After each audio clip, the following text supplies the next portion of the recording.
The United States' allies have completely abandoned us in the Iranian war. A little over 2 weeks ago, Donald Trump, at the behest of Israel, has started a war in the Middle East with the country of Iran, and he's losing it. Donald Trump was under the impression, after he illegally kidnapped the president of Venezuela, that if he wiped out the leadership of Iran, that the people that would replace them would somehow want to collaborate with the United States. And unfortunately, he was wrong. Iran hates America. They've hated America for a long time. They call us the Great Satan. They have been preparing for a war with the United States for at least 40 years, right? And despite the fact that their military is vastly inferior, they have been able to essentially win this war, right? Because essentially what they're doing is they're using very cheap drone warfare to attack America's economic infrastructure, right? They're blowing up embassies, they're attacking airports, and most importantly, they're restricting the flow of oil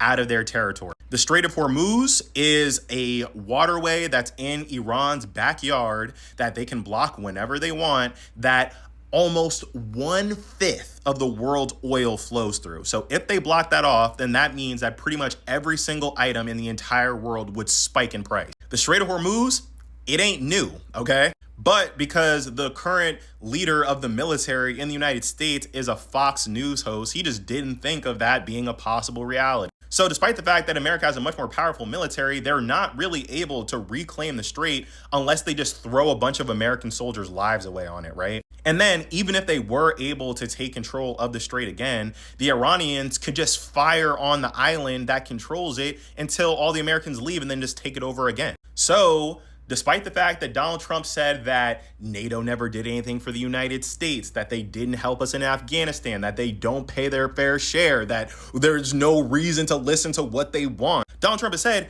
hey, like, how come our allies aren't helping us take over the strait anymore? Like, I don't get it. And France, the UK, Germany, all outright refusing to help America, which is ironic because no one really likes Iran, but by America breaking the laws of war, it's kind of a liability if they help them, right? Because if another country helps them, they themselves are becoming a target of Iran themselves, right? So now we're in this nightmare scenario where America's losing a war and our allies won't help us because they don't like our president. And look, as of right now, it's not likely to affect your life in the sense that you're going to be physically in danger. But if it did escalate to that point, I don't know if they'd come in and help us. But you can help me because posting videos is my full-time job. And if you want to support me, all you got to do is like, share, and follow. Or you can support me by streaming my music. My album Blockbuster is on all platforms right now.